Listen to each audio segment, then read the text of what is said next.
Manchester United get a double. Here we go today with Aiden Haven and Patrick Dorgu, both on their way to Manchester United. United are also prepared to sell Rasmus Højlund. United will not sell Garnacho for less than £55 million. More credibility linking us with a loan move for Nkunku and Casemiro to Roma. That's what we've got coming up in today's video as we run through all the latest Manchester United news and transfer news that will keep you right up to date with everything. Welcome to Man United Review. My name's Jamie. Before we get into it, smash a like on the video. Let's jump straight into it. So let's kick off with the double. Here we go. Manchester United have finally, after nearly 2 years, signed a left-back in Patrick Dorgu, who has been given the famous "here we go" from Fabrizio Romano. It's been a long time coming, is all I'm going to say about that. Apparently, by all accounts, he was, I think Amorim's second choice, going off of the reports, because I think Nuno Mendes was probably top of the list, but then they moved very quickly on to Patrick Dorgu. You know, Romano got the exclusive on that. Done what he done, I know, Fabrizio Romano, a lot of you in the comments and stuff, do you want me to say he's like a bit clickbaity, but I think he just has to put out so much content because he's got 20 million subscribers or something that must just be doing his head in with questions, but he's still one of the best around in terms of like transfer news. Patrick Dorgu to Manchester United. Here we go. We finally have a left back. Smash a like on the video after, what was it, like nearly 2 years effectively with nobody at left back. Obviously injuries to Tyrell Malacia and then Luke Shaw. He is what he is. Finally, we've got somebody coming in, 20 years old as well. Somebody definitely with a lot of development, but also, got a lot of years in him as well. Got that youth. He's a very kind of promising young player. Really good athletically. He's tall, powerful. He looks like a really, really good prospect. So let's just hope he's well scouted. In terms of the deal, the agreement between Manchester United and Lecce for Patrick Dorgu is £25.2 million plus 4.2 million in add-ons, again from Fabrizio Romano. I don't think that's a bad price for a 20-year-old international fullback.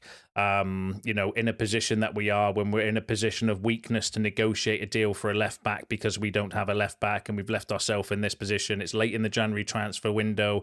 It's Lecce's kind of cash cow. Do you know what I mean? I think 25 million quid with a couple of million in add-ons is actually a good price for Patrick Dorgu. But smash a like on the video if you're excited that United have finally bought in a left back. And then also let me know in the comments what you think about Patrick Dorgu. Do you think he's going to make a big improvement to the team and the squad? Let me know what you think down below. Now, as if that wasn't exciting enough, we've also had another here we go today. So earlier today, Manchester United have reached a full agreement to sign Arsenal defender Aiden Haven, beating Barcelona and Eintracht Frankfurt to the 18-year-old signature. Haven is considered a first-team signing and will provide competition or cover for Lisandro Martinez. Now, that came from Academy Scoop, who are very good when it comes to all the youth stuff around Manchester United, who kind of broke the news regarding Aiden Haven. Remember, I've been bringing you updates on him over the last few days. Again, the story originally broke, though, from Fabrizio Romano, who is also given the here we go, Aiden Haven to Manchester United. Here we go. He rejected a new contract from Arsenal and Eintracht Frankfurt approaches. His United medical is booked and the agreement is being formally sealed. So Academy Scoop saying that he is seen as a backup. So now we've signed a left back in Patrick Dorgu and Aiden Haven, 18-year-old left-footed centre-back, can play left-back as well, can play in midfield. He's a kind of really, really highly regarded, another really, really highly regarded youngster from Arsenal. There's pictures of him and Chido Martin online that they've that's been doing the rounds today. So very, very excited, very talented, and also interested that he's now seen as a first team player. That's a very bright future at centre back with Lenny Yoro, and obviously bringing Haven in as well is going to be interesting to see how that kind of develops. So I'll do like a thread on, there was a good thread online that I read about him because it's not a player that I've watched. Going to be completely truthful with you, doing some research and stuff. He is very, very highly regarded, but there's a really good thread that I'll kind of bring you maybe in tomorrow's video around what type of profile he is and sort of defender he is. Very good ball player, very athletic, everything you would want in a modern day kind of centre back. Left footed, can play at left wing back or left back as well. So, really exciting that we've actually kind of move forward, got 2 deals done. Yes, it's late and it's frustrating, but we had to release Antony to free up those kind of funds in order to get the money in to get the Patrick Dorgu one, because we're very, very close to our PSR limits. By all accounts, going off of, I was watching the Muppeteers the other day, actually did a really good breakdown around United's financial situation. I would encourage anyone to go and watch that if you want to understand a little bit around what's kind of going down behind the scenes in terms of the finances. But yeah, I'm massively excited, because in my head I'm kind of thinking, well, I think we need 7 players to improve the squad. I think we need a goalkeeper, a centre back, a left back. I would say 2 midfielders, although maybe 1 if Toby Collier develops the way that he is, and I think we need a striker and a forward minimum, and then but we've already got 2 in January, and a left-sided centre back and a left back. That means that we can kind of hopefully, if all goes to plan, and we can remove the high earners, because you've got to remember Eriksen's going to go in the summer, Lindelof's gone in the summer, Johnny Evans is going to go in the summer. Talk about Casemiro we'll go through in a second. The Rashford situation is looking pretty dire. If Antony's loan goes well, maybe we'll get a buyer for him. If not, he's just going to be loaned out again anyway. But all of a sudden, we're freeing up a lot of funds in order to hopefully have a bit of a go of it in the summer. But let me know what you think in the comments. And let's move on to the other stories. So let's go through the Garnacho latest. So the following came from Sky yesterday, saying that the future of Alejandro Garnacho holds the key to Manchester United's dealings in the transfer window. United do not want to sell him, but accept a sale will help with PSR. Napoli and Chelsea are interested. If Chelsea do officially come in and meet United's demand, it could open the door for United to pursue a loan move for Christopher Nkunku. A permanent deal is seen highly unlikely, as United will want to use the money on the left wing-back position. The sale of Garnacho would make it easier for United to negotiate further with Lecce for Patrick Dorgu. Obviously, that's been done now, though. A gap in valuation exists between 2 parties. United view Lecce's approach as brinksmanship. United have their own valuation of the player and will not overpay. I don't think we have particularly overpaid for that one, but Sky were also saying a successful move for Dorgu would see United allow Tyrell Malacia to go out on loan this window. A number of European clubs have expressed an interest in United, and United will look to get a deal in place should Dorgu arrive. So it'll be interesting to see what happens now with Malacia. Dorgu's coming in. Obviously, Haven can provide a bit of cover there as well, although we'll need to wait and see what he's like. But Sky kind of effectively saying that, potentially Malacia going out on loan, but that also Napoli and Chelsea are still in potentially for Garnacho, and it's seen as a massive help for us PSR-wise. But now, with that late in the transfer window, we've got the left back in. Yes, we need to strengthen more, but it depends on who's available as to whether they'll. I can see us potentially, or hoping anyway, that we keep Garnacho until the end of the season, because it's very late now to try and get like a forward or 2 in, and selling Garnacho just seems a little bit, might be a little bit too much, but we'll keep you updated on that. United Menace, who are quite good actually, so they've been quite decent recently, said word is Ruben Amorim's position on Garnacho has moved. Garnacho's attitude, efforts in training, and willingness to adapt to Amorim's system are the reasons Amorim would now like Garnacho to be part of the project. However, the player's head could have been turned by potential moves. So again, United Menace is one that doesn't really post too much, but is normally fairly decent when they do, suggesting that Amorim actually potentially is favouring keeping Garnacho now, because he's, unlike somebody else at the club, has pulled his finger out. Attitude, efforts in training, willingness to adapt, and is showing everything that you would expect from a young professional who wants to kind of, do right by himself.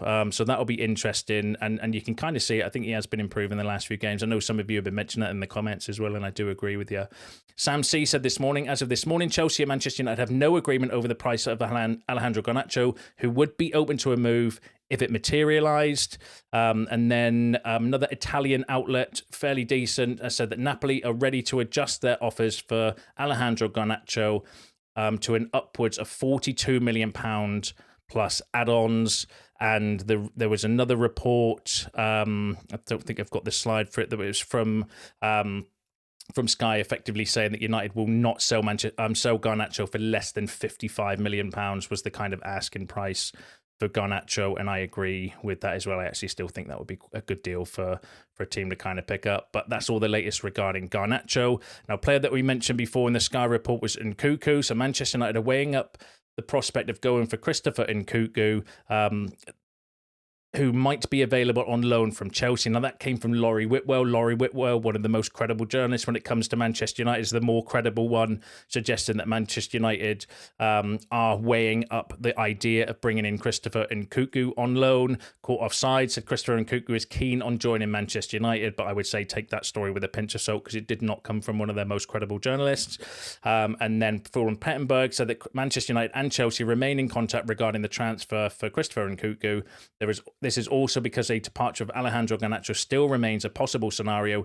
Nkunku is open to a move. Melissa Reddy said Manchester United have been looking and making a number of checks around Europe for a new forward. So that's really interesting because I do think we're massively light up front. Obviously, Rashford's not playing, not in favour with falling out, whatever's kind of happened. Something's happened there behind the scenes, in terms of the Rashford-Amram relationship or situation. And then Anthony's gone out on loan. Not that he was going to be a great miss anyway, but he's a body in that particular area. So we are massive light in the forward areas. So hopefully we can... it'd be nice if we could bring in a forward at the end of the transfer window, but we'll keep an eye on it for you. It might be that we have to sell Garnacho, though, to do that, and I don't necessarily like the idea of that personally. One forward that we've been linked with, though, is Matheus Cunha. So Manchester United are on Matheus Cunha's trail. It would require around £70 million for Wolves to consider selling. That came from Simon Jones from the Mail, who is a decent source, although the Mails are...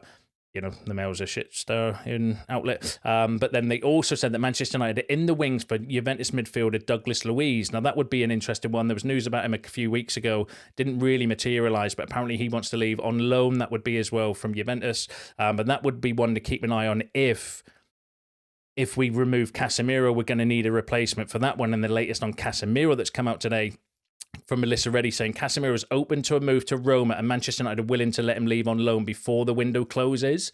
And then Chris Wheeler also said that Roma have expressed interest in signing Casemiro. What a shock. His 375 grand a week wages are an obstacle. There's a surprise. There's an outside chance of a deal, but more likely he stays. And then Rob Dawson from ESPN said Manchester United will listen to loan offers for Casemiro before Monday's transfer deadline. United are willing to pay a portion of Casemiro's wages to make a move happen. But even if we do that, it would save money. If it's like we've done with Anthony, they're paying 85 or 84% of his wages. That frees up wiggle room with PSR. It might not be, hundreds of millions to go out and buy 7 players or whatever, but it would be enough to maybe bring somebody on loan or maybe a cheaper deal like Dorgu or someone like that, for example, who wouldn't exactly break the bank because of the way the kind of PSR rules work. So that's one to keep an eye on. Or, loan Casemiro out, loan Douglas Luiz in. I would be cool with that as well, but we'll have to wait and see what happens. Let me know what you think in the comments. And let's go for the Rasmus Højlund stuff next. So Manchester United are prepared to sell Rasmus Højlund if they receive a suitable offer either in this window or in the summer. AC Milan and Juventus could both move for him if they fail to land their preferred options. There is also some interest in Højlund from the Bundesliga. Now, that came from Mark Ogden. Mark Ogden's actually a decent source, but sometimes he can be a bit of a shit stirrer, so I don't know if that's him jumping on the Højlund bandwagon and kicking a man while he's down because he's obviously out of form. He's massively kind of, it might be one where he's kind of, let's rub salt in his wounds because he's not in very good form. Or there could be some truth in that because remember, Omar Barada's got that 2-year thing going. And if you don't perform within 2 years, you're out the door. And this is Højlund's second season. And I think personally he's regressed. Like, I don't blame Højlund for not scoring goals because we don't create chances. I'll go for the next slide in a second, which will confirm this, right? But you've got to do the basics right, and he's not doing the basics very well at the moment, and he's massively out of form. He is still a young player, though. I still think he's got development in him and potential in him, so I wouldn't necessarily be writing him off just yet. But we do need to get someone seasoned and more experienced up front for sure. But let's go through this came from The Athletic. Rasmus Højlund has had 12 shots in the Premier League this season, while Bruno Fernandes has had 62, so there's an issue. Højlund has failed to shoot for the 7th time in 13 Premier League starts. Højlund's 12 shots this season are the same as Aaron Wan-Bissaka, Nathan Collins, Joe Aribo, and Konstantinos Mavropoulos, all defenders. So there's your issue. There's one of your issues with Rasmus Højlund. Højlund has touched the ball in the opposition box 33 times in the league this season compared to 113 for Ahmad.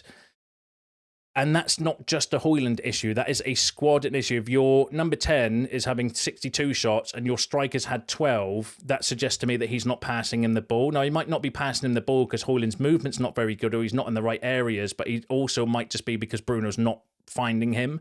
So there's clearly some kind of issue going on. Like I said, Hojlund, for me, the goals, I don't really blame him for, because he's not like he's missing chances. His general play at the moment, though, is absolutely, like, it's really bad, really regressed from last season, actually, and he's massively out of form. But, you know, you let me know what you think in the comments. Would you sell Hojlund this summer, or would you give him another chance because he is young, developmental, maybe not playing him every week and having him come off the bench and have another striker to work behind? I think with if you got Gyökeres, for example, that would be perfect for me, because Gyökeres will be playing. Hojlund can learn off of him and come off the bench. Like, I think that would be a really good solution. But, you know, let me know what you think in the comments. In terms of forwards, though, as well, remember the stories about forwards. Mark Ogden also said that sources say Manchester United would consider a move for Victor Osimhen if his season-long loan at Galatasaray could be transferred to another club during the transfer window. However, Napoli would likely consider this only if it meant a permanent transfer, but a permanent deal is not a priority for United. With Napoli rivaling Chelsea for Alejandro Garnacho this month, creative negotiation could open up the prospect of a deal for Osimhen. So Mark Ogden kind of, saying we would be keen to take him on a loan if we could do a straight loan, but if that can't be done, we would only be able to buy him if we sell Garnacho, and there might be some kind of swap deal involving Garnacho and Osimhen as well. Too many moving parts, I think, personally, on that one. Would make sense, though. But let me know what you think about that in the comments. And let me know what you think about all the other topics discussed in today's video, because that's you all up to date with the latest Manchester United news and transfer news. Don't forget to smash a like on the video on your way out. Subscribe to the channel if you are new. See you in the next one.